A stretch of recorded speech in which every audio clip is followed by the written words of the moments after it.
नमस्कार, मैं Sumit Tiwari. NMF news में आप सभी का बहुत बहुत स्वागत है। दरभंगा के हरिनगर गांव में मामला तब तूल पकड़ लिया जब हरिजन समाज के द्वारा पूरे के पूरे गांव पर एससी एसटी एक्ट लगाकर पूरे गांव पर एफआईआर दर्ज करा दी गई है।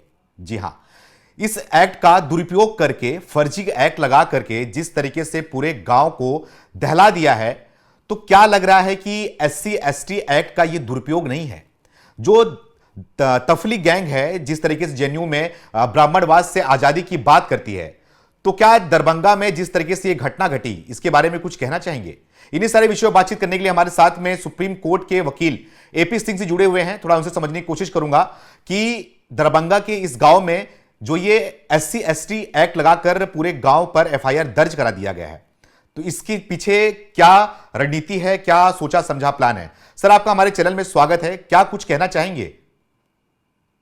बहुत बहुत धन्यवाद आपको, आपकी पूरी टीम, दर्शकों को, स्टूडियो को। देखिए, बड़ा गंभीर विषय है। पूरे के एससी एसटी एट्रोसिटीज एक्ट का लगातार दुरुपयोग होता रहा है। ये माननीय सर्वोच्च न्यायालय अपने कई लैंडमार्क जजमेंट में कह चुका है। माननीय ऑनरेबल हाई कोर्ट विभिन्न राज्यों की कह चुकी है कि किस तरह से एससी एसटी एट्रोसिटीज एक्ट का राजनीतिक दुर्भावना से, आर्थिक दुर्भावना से, सामाजिक और पारिवारिक तक दुरुपयोग होता है। लगातार उसका मिसयूज होता रहा है। ये बहुत जजमेंट में आया है। लेकिन ये सबसे बड़ी, मैं समझता हूं, आजादी के बाद इतिहास की पहली घटना होगी जो पूरे के पूरे ब्राह्मण, जितने लोग थे गांव में ब्राह्मण, सबके ऊपर एससी एसटी एट्रोसिटीज एक्ट का केस लगा दिया गया। ये वो लोग भी थे इनमें जो वहां पिछले इस चुनाव के बाद से गए ही नहीं, बिहार में भी नहीं थे, दिल्ली थे, वो लोगों पे भी केस लगा दिया गया। और लगातार ये झूठ, साजिश, एक षड्यंत्र पूरी तरह से ब्राह्मण जाति को टारगेट। अपराधी देखिए कोई भी हो सकता है, अपराधी किसी जाति को देख के नहीं होता। अपराधी किसी जाति, धर्म, क्षेत्र, भाषा, संप्रदाय में हो सकता है। अपराधी के खिलाफ कार्रवाई हो, आई एग्री, लेकिन क्या पूरे के पूरे गांव के खिलाफ कार्रवाई कर दी गई? पूरे गांव के खिलाफ एफआईआर कर दी गई? जांच अधिकारी का मतलब होता है इन्वेस्टिगेशन ऑफिसर, एफआईआर का मतलब होता है first investigation report, first information report. FIR का मतलब होता है फर्स्ट इंफॉर्मेशन रिपोर्ट। तो जब ये सारा कुछ ये होता है इन्वेस्टिगेशन के लिए, तो उसके बाद कार्रवाई होती। लेकिन ये भी नहीं पूछा गया, ना सीडीआर देखी गई, मोबाइल लोकेशन नहीं देखी गई, बयान किसी के नहीं, कुछ नहीं, सीधे एफआईआर दर्ज, सारे आरोपी बना दिए गए। वो ब्राह्मण लोग, उन लोगों ने बना दिए जिन्होंने शादियां कराई थी, जिन्होंने उनके सुख दुख में हर काम किया था, शुभ अशुभ काम किया था, शादी ब्याह से लेके जन्म से मृत्यु तक चलने वाली प्रक्रिया में। लेकिन सर, ये कहां दिखाई दे रहा है? इनको तो ये दिखाई दे रहा है कि ब्राह्मण जो है वो छुआछूत का इनको शिकार बनाता है, इनको जमीनों पर बैठाता है और इनको वो अधिकार, वो हक नहीं देता।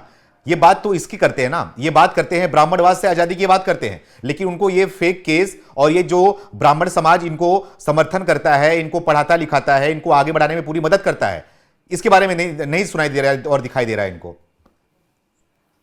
ये तो डॉक्टर भीमराव अंबेडकर बाबा साहब की अगर आज जीवित होते तो शायद वो एक कलम उठा के इस तरह के एससी एसटी एट्रोसिटीज एक्ट को फाड़ के फेंक देते, क्योंकि उन्होंने भी कहा था इस तरह की बात। आरक्षण के लिए उन्होंने कहा था 10 साल। उन्हें अपना व्यक्तिगत अनुभव पता था कि उन्हें पढ़ाने वाले महाराजा थे गुजरात के, उनको योग्यता दिलाने वाले, डिग्री दिलाने वाले, सब कुछ योग्यता के आधार पर उन्हें दिलाया। उनके विवाह 2 ब्राह्मणों से बेटियां शादी हुई, 2 ब्राह्मण उनकी पत्नी थी। इतिहास इस बात का गवाह है। ब्राह्मणों ने उनके वंश को चलाया, जीवन को चलाया, और आज उनके ऊपर इस तरह के एफआईआर दर्ज हो जो कि शर्मनाक है, लज्जाजनक है। पुलिस के ऊपर भी सवाल है। मैंने डीजीपी बिहार को भेजा रिप्रेजेंटेशन, माननीय मुख्यमंत्री जी को भेजा है। क्या कर रहे हैं आप? पहले बिहार की पुलिस को संभालिए। मुख्यमंत्री जी, अभी अभी चुनाव हुआ है, इस तरह की व्यवस्था, इस तरह की अस्थिरता, इस तरह का टारगेट किया गया, ब्राह्मण समाज को बोला गया। ब्राह्मण ने क्या किया? ब्राह्मण वो व्यक्ति है जो राम को राजा बनाने वाला है, कृष्ण को राजा बनाने वाला है। ब्राह्मण खुद राजा नहीं बने, विश्वामित्र राजा नहीं बने, ऋषि राजा नहीं बने।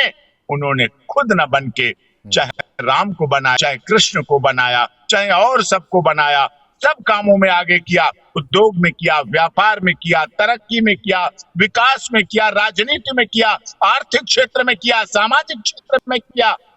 और वो भावना जो गुरु ब्रह्मा, गुरु विष्णु तो महेश्वरार को लेके चलती थी, आज उसका पूरी तरह से पतन हुआ। शर्मनाक है, लज्जाजनक है। समाज को, पुलिस को, सरकार को, सिस्टम को इस पर तुरंत कार्रवाई करनी चाहिए। और मैं तो कहता हूं honourable high court, Patna high court को भी सो मोटो नोटिस लेना चाहिए। इनहेरेंट पावर है माननीय ऑनरेबल हाई कोर्ट को, ऑनरेबल सुप्रीम कोर्ट को, क्योंकि अभी मामला वहीं तक है। तो ऑनरेबल हाई कोर्ट का परफेक्ट जुरिडिक्शन है और उन्हें इस पर सो मोटो लेकर के, बुला करके सीधे से कार्रवाई करनी चाहिए और इस पर कहना चाहिए जांच लगातार करें। कुछ दिनों से जिस तरीके से ब्राह्मण समाज को और समण समाज को टारगेट किया जा रहा है, कई ऐसे सरकार के फैसले भी आए हैं, चाहे वो केंद्र सरकार की बात करे, चाहे वो बिहार सरकार की बात करे, तो एक पक्ष जो है वो फैसला भी लिया जा रहा है। तो ऐसे में ब्राह्मण समाज के साथ में कोई खड़ा नहीं हो रहा है। और आप सुप्रीम कोर्ट में इतने बड़े वकील हैं, आपने कई मुद्दों पर वकालत की है और कई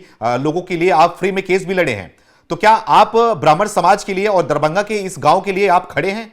क्या कुछ करना चाहेंगे इनके लिए आप? मैं क्यों नहीं खड़ा हूं? लोग लगातार अप्रोच कर रहे हैं, तभी तो मैंने रिप्रेजेंटेशन भेजा। परेशान है, दुखी है, भाग चुके हैं, घर छोड़ चुके हैं, अपने बच्चों के, अपने बुजुर्ग माँ बाप को छोड़ के भाग रहे हैं कहीं। उसके नाम लिखा दिए गए, युवाओं के नाम दिए गए, कि नौकरी लगनी थी, जिनका कैरेक्टर वेरिफिकेशन होना था, उनकी जिंदगी बर्बाद, उनका जीवन खराब किया जा रहा। पूरे के पूरे गांव के लोगों को अपराधी बना दिया गया। ये बहुत ही चिंता का विषय है और इसे माननीय मुख्यमंत्री जी को और ऑनरेबल हाईकोर्ट पटना को भी उस पर स्वतः संज्ञान लेना चाहिए। मैं साथ हूं उनके, अडिग बिल्कुल पत्थर की चट्टान की तरह उनके साथ हूं और जो जो लोग अप्रोच कर रहे हैं उनके लिए वकालत करूंगा, कानूनी लड़ाई दिलाऊंगा। Access to justice for all. केवल ये बड़ी बात कर रहे हैं आप, क्या उनके लिए आप फ्री में केस लड़ेंगे? उनके लिए लड़ाई लड़कर आप जिताएंगे केस को उनके? बिल्कुल बिल्कुल लड़ेंगे। ये बिल्कुल और लैंडमार्क जजमेंट बनेगा, ये उदाहरण बनेगा, मिसाल बनेगा कि किस तरह से SC/ST एक्ट, एट्रोसिटीज एक्ट का दुरुपयोग हो रहा है, किस तरह से। ये तो जेनोसाइड हो गया, ये तो ब्राह्मण नरसंहार हो गया एक तरह से। आप तलवार से ना काटो, उनको जीवन भर के लिए बर्बाद कर दो, उनके FIR दर्ज कर दो। युवा जिन्हें नौकरी करनी है, जिनके फार्म भरे हुए हैं, उनके सब पे केस लग जाएं, उनका व्यक्तिगत जीवन खत्म हो जाए, ये तो उनके लिए पूरा सर्वनाश की बात हो गई। ब्राह्मणों ने सदैव सभी जातियों, धर्म, क्षेत्र, भाषा, संप्रदाय के लोगों ने के लिए काम किया। भगवान परशुराम की राष्ट्रभक्ति, देशभक्ति को आप ऐसे ही टाल देंगे, इस तरह से चला देंगे? ये नहीं होना चाहिए किसी कीमत पर। जी, ऐसे कई सवाल भी उठ रहे हैं सोशल मीडिया पर। जब ये UGC का बिल लाया गया था, जब ये कानून बनाया गया था, उसके बाद सवर्ण समाज के लोग जो है वो जागृत हुए थे और सड़कों पर आए थे। लेकिन एक मुद्दा और भी उठ रहा है कि सरकार जो है वो लगातार फंड वे फंड दिए जा रही है, जो कि मुस्लिम समाज की बात करूं, OBC की बात करूं, दलित की बात करूं, आदिवासी समाज की बात करूं, देना चाहिए, बिल्कुल देना चाहिए। तो क्या इसमें आपको लगता नहीं कि ये पक्षपात भी किया जा रहा है? जो सवर्ण समाज के लोग हैं, क्या इनमें गरीब लोग नहीं है? क्या इनको फंड की जरूरत नहीं है? क्या इनको पैसा नहीं मिलना चाहिए? क्या इनको भी जो है व्यवस्थाएं नहीं मिलनी चाहिए, सरकारी व्यवस्थाएं?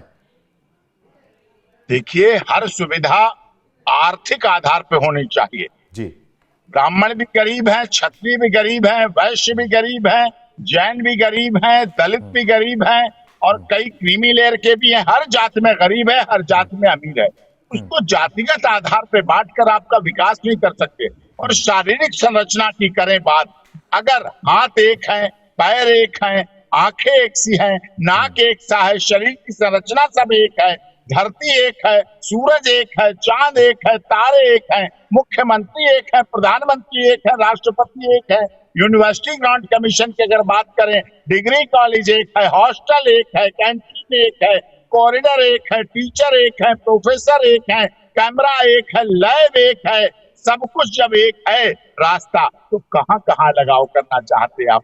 कहाँ कहाँ बांटना चाहते हैं? कितनों को बांटोगे? हम आजादी के बाद जाति विहीन समाज बनाने की बात कर रहे हैं या जाति पात में अपने देश को, राष्ट्र माता को, भारत माता को छोड़ने के लिए बात करते हैं? इस पर गंभीरता के साथ बात होनी चाहिए। गंभीरता के साथ इस पर सरकार को ध्यान देना चाहिए कि क्या हमने 78 साल के बाद इतनी जातिगत गहराई को खोद दिया है कि जवाहरलाल नेहरू यूनिवर्सिटी जो एक प्रधानमंत्री के नाम पे कहते हैं, मुझे शर्म आती है, दुख होता है। एक तरफ तो जवाहरलाल नेहरू यूनिवर्सिटी हमारे देश के प्रथम प्रधानमंत्री के नाम पर है, और वहां उसकी जिस ब्राह्मण जात से जवाहरलाल नेहरू आते हैं और मोतीलाल नेहरू आते हैं, उसी ब्राह्मण परिवार के लिए कहा जाए उसी श्रेणी में कि इनको वॉकआउट करो, इनको गेट आउट, बाहर करो, भारत छोड़ो, जेएनयू से ब्राह्मणों भारत छोड़ो, इस तरह की बात पूछी सर, उन जाती है। दफली गैंग को क्या कहना चाहोगे जो सड़कों पर उतरकर, जो कि सवर्ण समाज के ही टैक्स से वो वहां पर पढ़ने जाते हैं, उनको जो है स्कॉलरशिप मिलता है, उसके बाद जो है वो सड़कों पर आकर राजनीति करते हैं और अपने छाती को पीटते हुए ब्राह्मणवाद से आजादी की बात करते हैं, वहां पर नगाड़ा बजाते हैं, नाच करते हैं, नंगा नाच करते हैं, तो क्या उनके लिए क्या करना चाहिए? क्या उनको समझ में नहीं आ रहा है कि जिस तरीके से यहां पर ये घटनाएं घट रही है, इसके लिए भी उनको आवाज उठानी चाहिए? देखिए, अब कोई आवाज डॉक्टर एपी सिंह के अलावा आप देख लीजिएगा, आप देश के वरिष्ठ पत्रकार हैं, आपका चैनल पूरी दुनिया में देखा जाता है, आपने इस विषय को रखा, ना कोई जातिगत पार्टियां आएंगी, राजनीति करने वाले नहीं आएंगे, बिहार में चुनाव हो चुका है। इन्होंने बड़ा वादा कर दिया है, जिस तरीके से उस गांव के, दरभंगा के उस गांव में जो सवर्ण समाज और ब्राह्मण समाज के ऊपर टारगेट करके खास तौर पर उन पर केस लगा दिया गया, फर्जी केस लगा दिया गया। कई ऐसे बच्चे थे जो सरकारी नौकरी की तैयारी कर रहे थे, उन पर केस लगाकर उनकी जिंदगी को तबाह करने की कोशिश की जा रही है और टारगेट के तहत की जा रही है। एपी सिंह जी फिर से हमारे साथ जुड़ गए हैं। सर, आखिरी में फिर से आपसे पूछना चाहूंगा और फिर से आपसे वही सवाल करूंगा, क्या आप इन सवर्ण समाज के लिए, इस ब्राह्मण समाज के लिए जिस पर केस लगा हुआ है दरभंगा के इस गांव में, उसके लिए आप केस लड़ेंगे, फ्री में केस लड़ेंगे? बिल्कुल उनकी केस लड़ूंगा, उनको न्याय दिलाऊंगा, उनके सम्मान को वापस दिलाऊंगा। जो ब्राह्मण के लिए कहा गया गुरु ब्रह्मा गुरु विष्णु गुरु देवो महेश्वर, उसको पूरा करूंगा। ब्राह्मण ही वो है इस देश का जो नासा करोड़ों रुपए लेने के बाद वैज्ञानिक बात बताते हैं, ग्रह नक्षत्र की दिशा बताते हैं और सूर्य ग्रहण और चंद्र ग्रहण बताते हैं, शुभ और अशुभ समय बताते हैं। वो ब्राह्मण हमारा 51 रुपए, 101 रुपए, 501 रुपए में कर देता है। हम कैसे उस ऋण से उसके कर से उर्ण हो जाएंगे जो हमारे ब्राह्मणों ने देश के लिए दिया है। ब्राह्मण में ही शक्ति होती है। बड़े बड़े राजाओं, बड़े बड़े महाराजाओं की बेटियों को, जिन्हें कोई छू नहीं सकता, देख नहीं सकता, अपने मंत्रों के द्वारा जब वो बेटी का हाथ दूसरे युवक को पति के रूप में देते हैं और अपने मंत्रों से उसे अभिषिक्त करते हैं, तो निश्चित तौर पर ब्राह्मणों के महत्व को कोई मना नहीं कर सकता, कोई रोक नहीं सकता, कोई टोक नहीं सकता है। और इसीलिए उनके संघर्ष के दिन है, उनके अच्छे दिन नहीं है, और उनके अच्छे दिन आए, उनके लिए कानूनी व्यवस्था हो, कानून के द्वारा उनको न्याय दिलाएं, कानून के द्वारा उनकी लड़ाई को पूरा करें, तो निश्चित तौर पर ये बातें सामने भी आएंगी और दिखेंगी भी, और न्याय होते हुए दिखेगा। और यही एक्सेस टू जस्टिस है, यही न्याय है। न्याय सबको मिलना भी चाहिए, मिलते हुए दिखना भी चाहिए, और न्याय होना भी चाहिए। Thank you so much sir, हमसे बातचीत करने के लिए, हमसे जुड़ने के लिए। दर्शकों के ऊपर अब छोड़ता हूं कि जिस तरीके से ब्राह्मण समाज को और पूरे सवर्ण समाज को टारगेट किया जा रहा है, फर्जी एक्ट लगाकर उनकी जिंदगी को तबाह किया जा रहा है, और भी देश भर में जिस तरीके से विष्णु तिवारी का हाल किया गया, उनकी पूरी जिंदगी को खराब की गई, और भी विष्णु तिवारी बनाने की तैयारी की जा रही है इनके द्वारा। इस पर आपकी क्या राय है, आप कमेंट करके हमें जरूर बताएं। और साथ ही साथ एपी सिंह जी ने जिस तरीके से बड़ा वादा कर दिया है कि उस गांव का फ्री में केस लड़ेंगे, तो उस गांव तक भी आवाज जानी चाहिए, उस गांव तक भी ये बात पहुंचनी चाहिए कि आपके साथ एपी सिंह खड़े हुए हैं और आपका केस लड़ने के लिए तैयार हैं। बहुत बहुत धन्यवाद।